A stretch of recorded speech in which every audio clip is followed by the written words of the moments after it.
ओम श्री वेद पुरुषाय नमः। नमस्कार।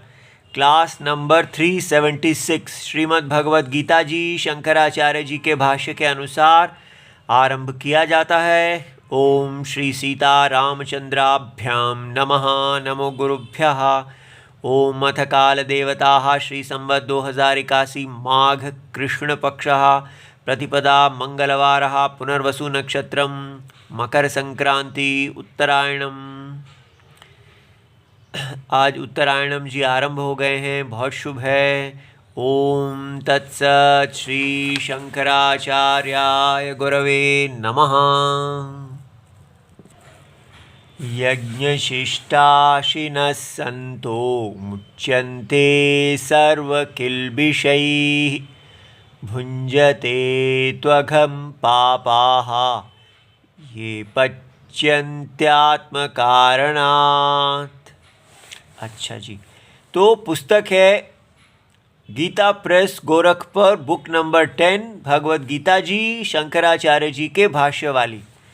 अच्छा जी, तो अब हम पिछले 3-4 श्लोकों से भगवान हमको यज्ञ के बारे में बता रहे हैं और ये विषय बहुत ही महत्वपूर्ण है, भगवद गीता की जान है। लेकिन आजकल जो भगवद गीता पढ़ाई जाती है उसमें यज्ञ होता ही नहीं है, इसलिए इसको हम बहुत अच्छी तरह समझें। तो भगवान ने किस क्रम से बताया, उन्होंने कहा कि यज्ञ अर्थ कर्म कुरुते, जो व्यक्ति यज्ञ के वर्धन के लिए कार्य करता है, और क्योंकि यज्ञ क्या है, विष्णु, भगवान विष्णु के लिए जगत की आत्मा के वर्धन के लिए कार्य करता है, वो श्रेष्ठ होता है। और फिर उन्होंने कहा कि जो व्यक्ति अपनी इंद्रियों से स्वदेह इंद्रियाणि एव तर्पयति, जो व्यक्ति केवल अपनी देह की इंद्रियों का ही तर्पण करता है और यज्ञ का तर्पण नहीं करता, यज्ञ पुरुष यज्ञ देवताओं का तर्पण नहीं करता, तो वो चोर है।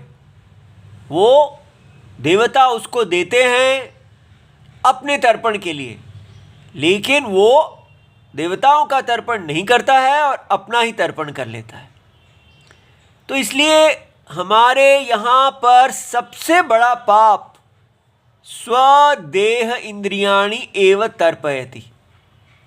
आपको आश्चर्य होगा कि कितनी अजीब बात है कि भाई अपने पैसे से हम अपनी इंद्रियों का तर्पण कर रहे हैं, किसी को कुछ नहीं कह रहे, आराम से बैठ के खा रहे हैं, और उसी को ही आप कह रहे हैं कि ये तो बहुत गलत बात है। ये क्या बात है? क्या हम आराम से बैठ के खा भी नहीं सकते? यही यहाँ कहा जा रहा है कि यहाँ पर जो कुछ भी भोग है वो सब देवताओं के खाने के लिए है, आपके खाने के लिए नहीं है। इसलिए जो देवताओं को आप देंगे और वो जब उसको खाएंगे, उसके बाद जो बचा है उसमें आपका अधिकार है। आप ये नहीं करेंगे कि देवताओं को आप स्वयं खुद ही खा लेंगे, ये बहुत बड़ी बात है।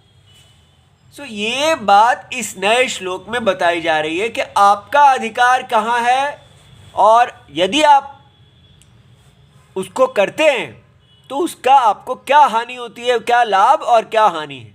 देखिए, यज्ञ शिष्ट आशिनः संतः मुच्यन्ते सर्व किल्बिषैः। ठीक है, तो देखिए इसका शंकराचार्य जी से ही अर्थ देखते हैं। देव यज्ञ आदीन अर्थात देवताओं का यज्ञ है, पितरों का यज्ञ है, पितरों का सबके प्रति हमारा ऋण है। ठीक है, तो पंच ऋण कहते हैं इसको। तो देव यज्ञ आदि कहा है भगवान ने यहाँ, इसका मतलब पंच चाहते हैं वो। तो देवताओं का तर्पण करना, हम जन्म से ही इन पांचों के प्रति ऋण में पैदा होते हैं। फिर ऋषि जो हमारे लिए शास्त्र वेद आधारित सारे शास्त्र वेद छोड़ के गए हैं, उसका स्वाध्याय करना। तो जो हम भगवत गीता का स्वाध्याय कर रहे हैं वो हमारा ऋषि ऋणम है। उसका जब हम स्वाध्याय करते हैं तो वो तृप्त होते हैं। तो देवता, ऋषि और उसके बाद पितरों का तर्पण करना और संतान उत्पत्ति करना ताकि उनकी संतति चलती रहे। और उसके बाद जो है अतिथि अर्थात घर में आए अतिथियों का सत्कार करना, उनको देवता मानना और उनको भोजन आदि देना। और फिर है भूत ऋणम, तो बलि, जो उसको सब पशुओं इत्यादियों को बलि देना, उनको भी देवता मानना। इस प्रकार ये सब यज्ञ हैं जो एक गृहस्थ को करने होते हैं। तो कहा गया है कि देव आदि निर्वर्त्य, जब आप इनको पूर्ण कर लेते हैं, तच्छिष्टम, और उसके बाद देवताओं को जब आपने सबको दिया, उनका तर्पण किया, तो जो बचा अशनम अमृताख्यम, उसको अमृत बोलते हैं। अब बताइए, इसमें शास्त्र प्रमाण है कैसे अमृत का निर्माण किया जाता है कि आप सब देवताओं को जब आप तर्पण करते हैं तो उनका जो शिष्ट है, जो बच जाता है, जब जिसको वो अपने अपरोक्ष, वो कुछ खाते हुए दिखते तो नहीं है, लेकिन जब आप उनके सामने रखते हैं तो वो उसमें से ले लेते हैं, और जो बच जाता है उसको अमृत कहते हैं। इस अमृत को अशितुम शीलम येषाम, जिनका स्वभाव ही यही है कि वो केवल अमृत को ही खाते हैं, विष को नहीं खाते। इसका मतलब अगर आप देवताओं को अर्पण किए बिना खाते हैं तो वो अमृत नहीं है, विष है, पॉइजन है, और ये जीवन देने वाला है। तो जिनका ऐसा स्वभाव है कि वो सदा केवल देवताओं के तर्पण में लगे रहते हैं, और जो भी तर्पण के बाद जो शिष्ट बचता है उसी का ही भोजन करते हैं, उनको कहते हैं ते यज्ञ शिष्ट आशिनः। ठीक है, ये बहुत बड़ी आदर है, बहुत बड़े लोग हैं हमारी संस्कृति में।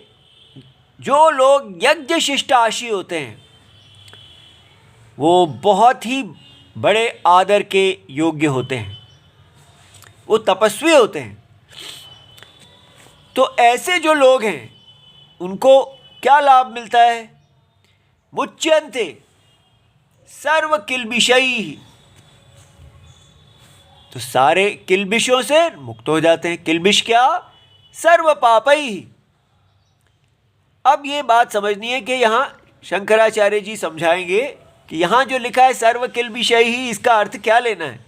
सर्व पापैः का अर्थ ये नहीं है कि आप प्रतिदिन पाप करते जाएं और फिर यज्ञ को आप इस प्रकार भगवान को भोग लगाते जाएं तो आप सारे पाप से मुक्त होते रहेंगे। आपको पाप करने का लाइसेंस मिल गया, क्योंकि पाप से मुक्ति का आपके पास उपाय है। तो आप दिन भर पाप करते रहो और फिर यज्ञ को कर दो और पाप अपना सब ब्लैक मनी वाइट कर लो। ऐसा नहीं है, ठीक है। तो इसलिए आजकल हम ऐसे ही करते हैं कि हम बस बाजारू जीवन जीते हैं और फिर वहाँ से आके भगवान को धूप बत्ती देते हैं और हम कहते हैं कि भगवान ये उस जो बाजारू जीवन है उसमें बाजार धर्म के अनुसार जीते हैं, वहाँ चोरी करनी ही पड़ती है। आप राम की तरह बाजार में नहीं रह पाते, इसलिए रोज़ पाप करते हैं। लेकिन आके उस धूप बत्ती उस भगवान के को नमस्कार करने से सोचते हैं कि हमारे सब पाप धुल रहे हैं, कहीं पर दान आदि भी कर देते हैं। लेकिन यहाँ भगवान ने कहा नहीं। देखिए, सर्व पापैहि का मतलब है चुल्यादि पंच सून आकृतैहि। यहाँ नीचे इन्होंने बताया है कि ये पंचसून कौन से होते हैं। तो कंडनम, पेषणम चुल्ली, उदकुंभश्च मार्जनी, अर्थात जो कुटाई, जब आप दानों को, गृहस्थ जो हैं वो दानों की कुटाई करते हैं तो उस कुटाई के अंदर उसका छिलका निकालते हैं तो कुछ प्राणी मर जाए। पेषणम, पिसाई करते हैं, जब पीसते हैं तो कोई मर जाए। चूल्हा जलाते हैं, उसमें कोई हत्या इत्यादि हो जाए। उदकुंभश्च, और जो कुंभ घड़ा इत्यादि उसका कार्य करते हैं उसमें। और मार्जनी, जब झाड़ू आदि लगाते हैं तब। तो इसलिए यहाँ सब ये सारे किस श्रेणी में आते हैं? ये 5 प्रमादकृत हिंसा आदि जनितैहि च अन्यैहि, माने जो हिंसा आपके द्वारा प्रीमेडिटेटेड, सोच समझ के जो आप हिंसा करते हैं उसका मुक्ति नहीं होती। वो तो पाप है, आपने किया है, उसका फल आएगा। उसके लिए या तो प्रायश्चित इत्यादि जो आपसे हो गया। यहाँ क्या है? प्रमादकृत, अर्थात आपको, आपका ऐसा कोई उद्देश्य नहीं था, लेकिन ये छोटी छोटी हिंसाएं ये सब हो ही जाती हैं। तो प्रतिदिन हमारे द्वारा जो छोटी छोटी हिंसाएं, धर्म का उल्लंघन हो ही जाता है, उनको दूर करता है ये हमारा यज्ञ। यज्ञ शिष्ट आशी बनना। अब हम कहें ये तो बहुत ही छोटा रिवॉर्ड है। देखिए हमारे समय में, उस समय पे किस प्रकार, कितने संवेदनशील हैं ये लोग कि इतने छोटे छोटे पापों के को भी समझते हैं कि इतना बड़ा है, रोज़ ये हो रहे हैं, इसका कुछ किया जाए। हम तो बिल्कुल देखते ही नहीं हैं, हम तो केवल बस बाजारवादी हो गए हैं। लेकिन तो इसलिए यहाँ पर यज्ञ शिष्टासिनः मुच्यन्ते सर्व किल्बिषैः का अर्थ कि आप इतने संवेदनशील हैं कि सदा धर्म में लगे हुए हैं, पर जो फिर भी आपसे चूक होती है वो सब, उससे आप मुक्त हो जाते हैं अगर आप धर्म, ये यज्ञ शिष्ट आशी बनते हैं। इसलिए ये हमें समझाता है कि हमको धर्म को त्यागना नहीं है, कि धर्म को छोड़े बैठे हुए हैं और फिर जाके भगवान को अर्पण कर रहे हैं। ये उनके लिए है जो सदा धर्म परायण हैं, और वो जब भगवान को सदा हर चीज़ अर्पण करते हैं तो उनसे जो छोटे छोटे भूल हो जाती है वो शुद्ध हो जाती है। तो अब आगे देखिए, ये तो आतम भरयः। अब इसके विपरीत कौन होते हैं? वो देवताओं को भरने के लिए नहीं जीते हैं, वो तो अपने शरीर को ही भरने के लिए कहा, तो वो हुआ आतम भरयः। भुंजते ते तु अघम। अब भगवान कुछ गुस्से में आ गए लगते हैं, कहते हैं वो तो क्या है, वो पाप को खाते हैं। अघम माने पाप, अर्थात उनका अन्न पाप है। जो अन्न देवताओं को अर्पण नहीं किया गया है और स्वयं व्यक्ति अपनी इंद्रियों के लिए ही प्रयोग कर रहा है, अपने आप को तुष्ट करना चाहता है, वो व्यक्ति पाप को खाता है। पापम स्वयमपि पापाः ये पच्यन्ति पापम निर्वर्तयन्ति। तो वो पापी हैं, स्वयं पाप हैं, और जो भी वो पकाते हैं वो सब पाप है। निर्वर्तयन्ति आत्म कारणात् आत्महेतु, क्योंकि वो सब कुछ अपने लिए करते हैं। अब ये बहुत ही बड़ी चीज है कि ये अपने लिए करना जो है ये पाप क्यों हो जाता है।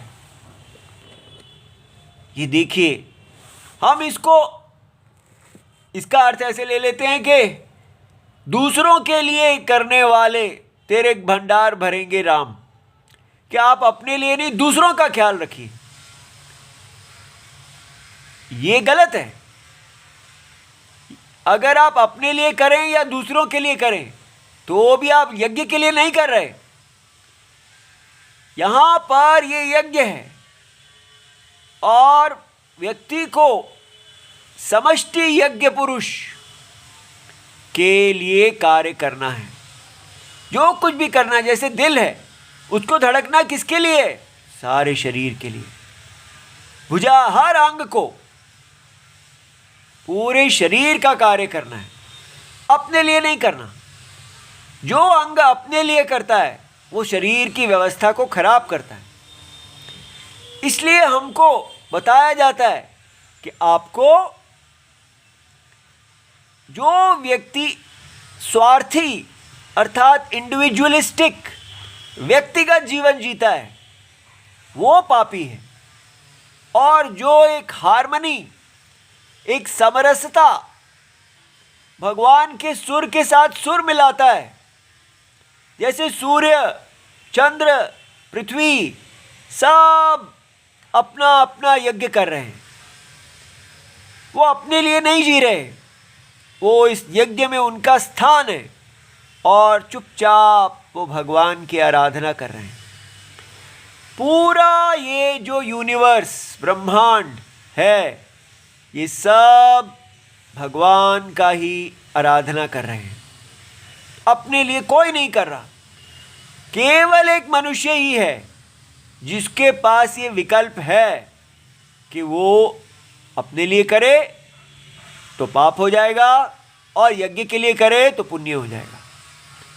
इसलिए हम पे आशा की जाती है कि हम अपने लिए ना करें, यज्ञ के लिए करें।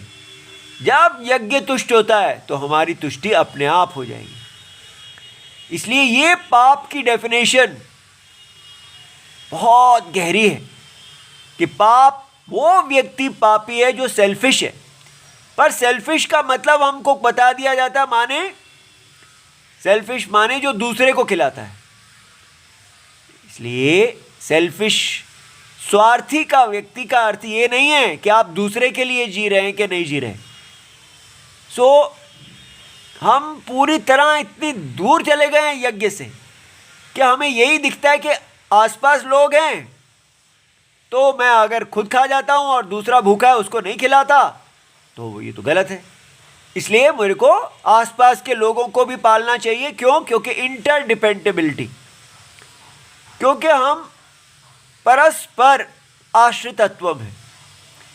इसलिए वो सब लोग अपना अपना योगदान दे रहे हैं, इसलिए हमको उनका भी ध्यान रखना चाहिए। तो ये प्रत्यक्षवादी है, इसको ह्यूमैनिटेरियनिज्म कहते हैं। लेकिन यहां यज्ञ में क्या कहा जा रहा है कि आपको एक नई दृष्टि दी जा रही है कि यहां यज्ञ पुरुष है। यज्ञ पुरुष की तृप्ति के लिए भगवान विष्णु यज्ञ रूप हैं और आप अपने आप को उनकी इच्छा में समरस कर देते हैं, उनकी इच्छा में आप मिला देते हैं। आपका एक एक अंग उनका अंग हो जाता है, आपका चलना उनका चलना हो जाता है, आपका देखना उनका देखना होता है। पूरी तरह आप भगवान विष्णु ही हो जाते हैं। इसको बोलते हैं यज्ञ शिष्टाशिना। वो अपने लिए कुछ कर ही नहीं रहा, वो केवल उसको जो पोजीशन मिली है, ऊंची हो नीची हो कुछ भी हो, वो केवल बस राम जी से प्यार करता है। तो राही प्यार के, ठीक है, प्यार का राही जो होता है उसको कहते हैं यज्ञ के लिए जीने वाला। वो इस मार्केट की नहीं खाता, वो राम जी की खाता है। राम जी उसके रक्षक हैं। ठीक है, जैसे प्रहलाद और उनके पिताजी हिरण्यकशिपु। हिरण्यकशिपु में क्या दोष था कि वो अपने लिए जी रहे हैं। वो कहते हैं मैं हूं जगत का राजा, और प्रहलाद कहते हैं नहीं, भगवान विष्णु जगत के राजा हैं, वो सर्वव्यापी हैं। इसलिए भगवान प्रहलाद जो हैं वो पूरी तरह भगवान विष्णु में निष्ठ हैं। इसलिए इतने छोटे से बच्चे होते हुए भी वो इतने सुरक्षित हैं। लेकिन हिरण्यकशिपु इतनी तपस्या आदि करके भी केवल अपने आप को ही बड़ा कर रहा है, और इसलिए अपने आप को बड़ा करना जो है ये पाप है, और समष्टि होल को बड़ा करना, जय राम जी की करना, वो वृद्धि है। ठीक है, तो ये बात हमें यहाँ समझ में आनी चाहिए कि भगवत गीता जी पाप की जो डेफिनेशन दे रहे हैं, परिभाषा दे रहे हैं, वो कितनी अलग है। ठीक है, आप एक दृष्टि डालिए आजकल के हमारे एजुकेशन सिस्टम पे। हमारे बच्चे स्कूल में जाते हैं, किस लिए जाते हैं? क्या वो इसलिए जाते हैं कि वो यज्ञ को जान लेंगे, कि वो अपना स्थान यज्ञ में पहचान लेंगे और फिर यज्ञ शिष्टाशी हो जाएंगे और फिर अपने कल्याण को प्राप्त होंगे? नहीं, हमारा पूरा एजुकेशन सिस्टम उनको एक बाजार के लिए तैयार कर रहा है। यज्ञ से हटा के बाजार में कैसा? यूनिफॉर्म। स्कूल में जाने पर बच्चों को ये भी भूल जाता है कि वो लड़का और लड़की हैं। उनको इतना दिमाग में डाल दिया जाता है कि आप केवल एक यूनिफॉर्म, एक ही प्रकार के कपड़े पहनने वाले, एक ही तरह की खेल खेलने वाले और एक ही बाजार में प्रतिस्पर्धा करने वाले बस लोग हो। आप लेबर हो। हम सबको केवल एक बाजार के लिए तैयार, किस पर प्रतिस्पर्धा के लिए तैयार किया जा रहा है। ऊंचा पैसा, ऊंचा पद, बस। अब बताइए यहां क्या जो कहा जा रहा है? जो आतंभरा, ठीक है, भुंजते तू अघम, जो पाप को खाते हैं। भगवान कह रहे हैं स्वयं अपि पापा, वो स्वयं पाप हैं। तो इसलिए ये पच्यंती जो अपने लिए बनाते हैं। हम पूरा भारत की एजुकेशन सिस्टम केवल अपने लिए स्वार्थी। हम कह रहे हैं नहीं नहीं, हम तो देश के लिए कर रहे हैं। एक नया राष्ट्रवाद बना दिया गया है कि सब लोग राष्ट्र रूपी देवता के लिए कर रहे हैं। चाहे वो भारत में जॉब करें या विदेश में जाके जॉब करें, जो व्यक्ति भारत की जीडीपी को बढ़ा रहा है, जैसे वो यज्ञ कर रहा है, वो बहुत बड़ा है, और यहां उसको पापी कहा जा रहा है। क्या आप तो फिर देश को कौन बढ़ाएगा? ये यज्ञ व्यवस्था, हमारा देश भगवान विष्णु है। आप देश को बढ़ाएगी नहीं, भगवान को बढ़ाइए, तब यज्ञ से हमें अर्थ और काम की प्राप्ति होगी। धर्म अर्थ काम मोक्ष। कहाँ चला गया हमारा धर्म अर्थ काम मोक्ष? क्या हम ये जो जॉब्स के लिए लड़ रहे हैं और नित्य बस पैसा बढ़ाओ में लगे जाते हैं, क्या उससे मोक्ष की प्राप्ति होती है? क्या वो धर्म है? उसमें हम लोग चालाक बनते जाते हैं। हम बस हर कार्य इसीलिए करते हैं कि हमारा स्वार्थ होता है। कोई प्रीति नहीं किसी से। हर व्यक्ति दूसरे से इसलिए जुड़ता है क्योंकि उसकी स्वार्थ सिद्धि है। पूरा देश पापी बनता जा रहा है और भगवत गीता भी पढ़ रहा है, लेकिन कुछ फर्क ही नहीं पड़ रहा। इसलिए इस पे विचार करना चाहिए कि ये जो भगवान ने बताया है कि पचंती आत्म कारणात, जो अपने लिए पकाता है वो सबसे बड़ा पापी होता है, उसका अर्थ ये नहीं लेना कि दूसरों के लिए भी पकाओ। ठीक है, उसका अर्थ लेना है आपको यज्ञ के लिए पकाना है, देवताओं के लिए पकाना है, अंतरात्मा के लिए पकाना है। अर्थात जब आप भोजन करेंगे तो आप अपने शरीर को तुष्ट नहीं करेंगे, आप शरीर में रहने वाले नारायण को तुष्ट करेंगे। शरीर केवल धर्म साधन है, भोग साधन नहीं है। ये स्कूलों में हमको बताया जा रहा है कि लड़के और लड़कियां बराबर हैं। कितनी गलत बात है।